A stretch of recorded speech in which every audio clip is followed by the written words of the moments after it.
उस ये इक्वेशन दी गई है x equal to a t plus b t square. इसमें x पोजीशन है, स्थिति मतलब पोजीशन मतलब है डिस्टेंस, t मतलब टाइम है समय, और a और b कांस्टेंट है। तो यहाँ पूछा गया what are the physical quantity denoted by a and b। a और b ये जो कांस्टेंट हैं ये कौन सी भौतिक राशियों को प्रदर्शित कर रहे हैं। तो हमें पता करना कौन सी क्वांटिटी है, तो क्या करें हम उसकी यूनिट या डायमेंशन निकाल लें। अगर यूनिट और डायमेंशन निकल आएगी तो पता चल जाएगा किस क्वांटिटी कौन सी क्वांटिटी है।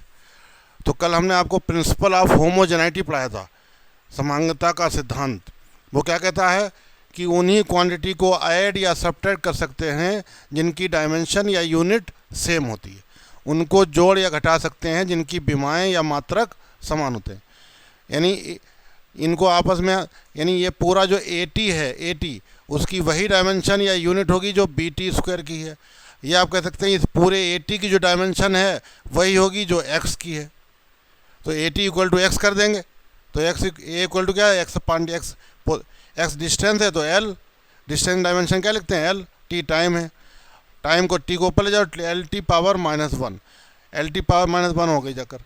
और L T power minus one किसकी होती है, यूनिट, किसकी डायमेंशन होती है, स्पीड या वेलोसिटी।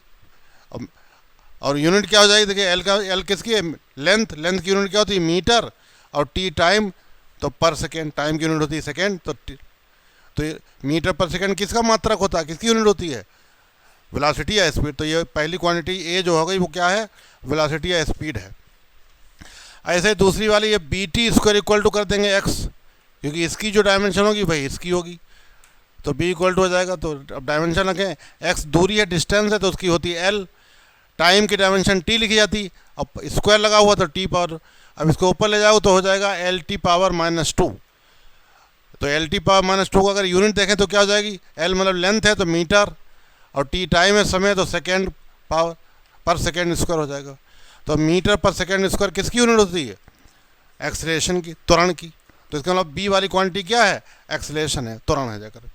तो ये हमने कल जो समझा था उस पर है। अब देखिए डायमेंशन का अगला एप्लीकेशन है, अगला उपयोग है, अनुप्रयोग है, to convert the unit of one system into the unit of another system. एक पद्धति के मात्रक को दूसरी पद्धति के मात्रक में बदलना, एक सिस्टम की यूनिट को दूसरे सिस्टम में बदलना, ये एप्लीकेशन है। तो डायमेंशन मेथड से हम ऐसा कर सकते हैं, जैसे ये जो न्यूमेरिकल वैल्यू होती है, आंकिक मान, वो यूनिट की इन्वर्सली प्रोपोर्शन होता है, उल्टा व्युत्क्रमानुपाती है, इन्वर्सली। अगर यूनिट बड़ी है तो न्यूमेरिकल वैल्यू छोटी हो जाएगी, कम हो जाएगी। अगर यूनिट छोटी है तो न्यूमेरिकल वैल्यू क्या होगी, बड़ी होगी। जैसे मान लीजिए किसी का मास 1 किलोग्राम है, किसी बॉडी का मास 1 किलोग्राम है, तो यूनिट बड़ी है 1, न्यूमेरिकल वैल्यू क्या आ रही, 1 आ रही। अगर हम वही मास को अगर ग्राम में कर दें तो ग्राम में क्या हो जाएगा, अब यूनिट छोटी हो गई तो न्यूमेरिकल वैल्यू क्या हो जाएगी, अब 1 किलोग्राम कितने ग्राम होते हैं, 1000, तो 1000 हो जाएगा। तो न्यूमेरिकल वैल्यू और यूनिट, जो यूनिट है उसमें उल्टा रेशो होता है, यानी n into you equal to constant, तो n1 u1 equal to n2 u2 हो जाएगा, तो n2 इक्वल टू n1 ये रख देंगे। तो अब तो m1 upon m2 power a, l1 upon l2 power b, t1 upon t2 power c। ये फार्मूला आ गया बदलने के लिए, कि एक यूनिट को दूसरी यूनिट में बदलना अगर है तो उसका फार्मूला आ गया। n1 जो है पहले सिस्टम में न्यूमेरिकल वैल्यू है, न्यूमेरिकल वैल्यू है, नंबर नहीं, न्यूमेरिकल वैल्यू है, आंकिक मान है। n2 दूसरे सिस्टम में जैसे।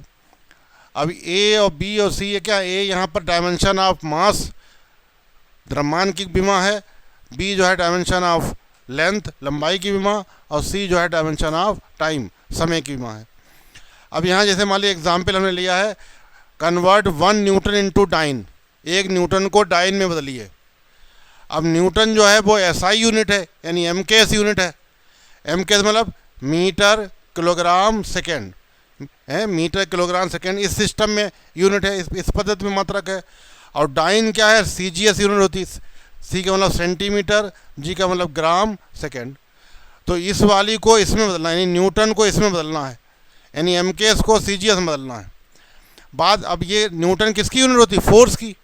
तो फोर्स की डायमेंशन लिख लेंगे, पहले बीमा लिख लेंगे ml पावर -2। अब ये फार्मूला लगा देंगे, ये फार्मूला।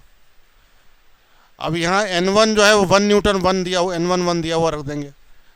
अब देखिए पहले M1, अच्छा यहाँ M1 था, हमने लिख दिया, उल्टा लिख दिया, यहाँ L1 आएगा, यहाँ L2 आएगा, खैर जो भी, कोई बात नहीं। अब देखिए पहले सिस्टम में ऊपर M1 मतलब पहले सिस्टम, पहली पद्धति में मास, देखिए द्रव्यमान किस में, किलोग्राम में, तो वहाँ रख दिया 1 किलोग्राम। और दूसरी सिस्टम में क्या है, ग्राम, तो M2 वैल्यू ग्राम हो गई। अब देखिए यहाँ पर पावर A है डायमेंशन, और जो हमने डायमेंशन लिखी M की, देखो उस पर कितनी पावर है, 1, तो यहाँ 1 लगा दिया। अब आ जाइए फिर दूसरा आ जाइए, लंबाई में आ जाइए L1/L2, तो पहले सिस्टम में लंबाई क्या है, मीटर, दूसरे सिस्टम में क्या है, सेंटीमीटर, तो ऊपर मीटर लिख दिया, नीचे मीटर। अब लंबाई में यहाँ लेंथ पर जो है डायमेंशन है, यहाँ कितनी पावर है, 1, तो 1 लगा दी। अब यहाँ फिर टाइम के देखिए, टाइम यहाँ भी सेकेंड, यहाँ भी सेकेंड, तो ऊपर भी सेकेंड, नीचे भी सेकेंड, पावर -2, तो ऊपर नीचे करोगे पावर तो बनी रहेगा जाकर। अब क्या करेंगे, हम ऊपर नीचे दोनों को एक ही यूनिट में बदल लेंगे, एक यूनिट, जैसे ऊपर किलोग्राम है, नीचे ग्राम है, तो किलोग्राम को भी ग्राम बदल लो, तो 1 किलोग्राम में कितने ग्राम होते हैं, 1000, तो 1000 हो गए, ग्राम ग्राम कैंसिल हो जाएगा। ऐसे ऊपर मीटर है, नीचे सेंटीमीटर है, तो मीटर को भी सेंटीमीटर बदल लो, 1 मीटर में 100 सेंटीमीटर, सेंटीमीटर कैंसिल हो जाएंगे, तो बंद हो गया। तो कितनी अब पावर आ जाएगी, देखिए 1 2 3 4 5, तो N2 = 10⁵ आ गया, यानी 1 न्यूटन जो है वो 10⁵ डाइन के इक्वल होगा, डाइन के इक्वल हो जाएगा। ये बदलने का तरीका है। ऐसे एक एग्जाम्पल और देखते हैं, कन्वर्ट 1 जूल इंटू अर्ग, 1 जूल को अर्ग में बदलिए, तो जूल जो है वो SI यूनिट है, यानी M के सिस्टम में यूनिट है, मीटर, किलोग्राम, सेकेंड। अर्ग जो है CGS सिस्टम में यूनिट है, एनर्जी की, ऊर्जा का मात्रक, CGS यूनिट, सेंटीमीटर, ग्राम, सेकेंड। तो N1 वैल्यू दी है 1 और N2 निकालना है। अब यहाँ बात किसकी, जूल किसकी यूनिट है, एनर्जी, तो एनर्जी डायमेंशन पहले लिख लो, एनर्जी या वर्क की डायमेंशन क्या होती है, mL2T⁻², ये डायमेंशन होती है। अब फिर से फार्मूला लगा दीजिए भाई, तो N1 वैल्यू तो 1 दी है, वो रख दी। अब M1 पहले सिस्टम में मास किलोग्राम में, तो 1 किलोग्राम कर दिया। फिर M2 दूसरे सिस्टम में क्या है, ग्राम, तो 1 ग्राम कर दिया। ऐसे ही L1 पहले सिस्टम में लंबाई, लेंथ क्या है, मीटर, तो 1 मीटर। N2 दूसरे सिस्टम में लंबाई क्या, सेंटीमीटर, तो 1 सेंटीमीटर हो गया। अब यहाँ पावर लगा देंगे, M पर पावर 1 है तो यहाँ 1 कर दी, यहाँ L पर 2 पावर है, यहाँ 2 लगा दी, और सेकेंड तो 2, यहाँ भी सेकेंड, यहाँ भी सेकेंड, तो 1 सेकेंड हो जाएगी। अब देखिए, अब यहाँ फिर वही करेंगे, ऊपर किलोग्राम है, नीचे ग्राम है, तो दोनों को एक ही बदलने ताकि कट जाएँ, तो ऊपर किलोग्राम है 100 ग्राम बदल लो, 1 किलोग्राम में 1000 ग्राम होते हैं, तो वो कर दिया, ग्राम ग्राम कैंसिल हो जाएंगे। ऐसे ऊपर मीटर है, नीचे सेंटीमीटर, तो यहाँ भी एक ही कर लो, तो ऊपर 1 मीटर को सेंटीमीटर, 1 मीटर में 100 सेंटीमीटर होते हैं, स्क्वायर हो गया। और ये तो 1/1 तो कैंसिल 1 ही आ जाएगा।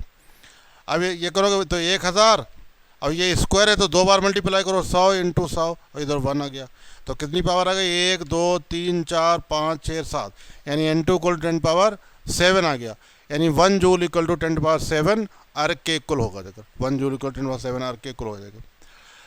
अब ये कि NCERT में सवाल दिया हुआ है, NCERT में एक क्वेश्चन दिया हुआ है कि एक कैलोरी जो है हीट की यूनिट है, कैलोरी ऊष्मा का मात्रक है, और 1 कैलोरी बराबर होता है 4.2 जूल, और 1 जूल को हम क्या कह सकते हैं, जैसे अभी एनर्जी की यूनिट लिखी हमने, M डायमेंशन लिखी, mL2T⁻², M मतलब मास है तो किलोग्राम, L लंबाई है तो मीटर स्क्वायर, T सेकेंड और T सेकेंड पावर -2 आ जाएगा, तो 1 joule = 1 kilogram metre square second होगा।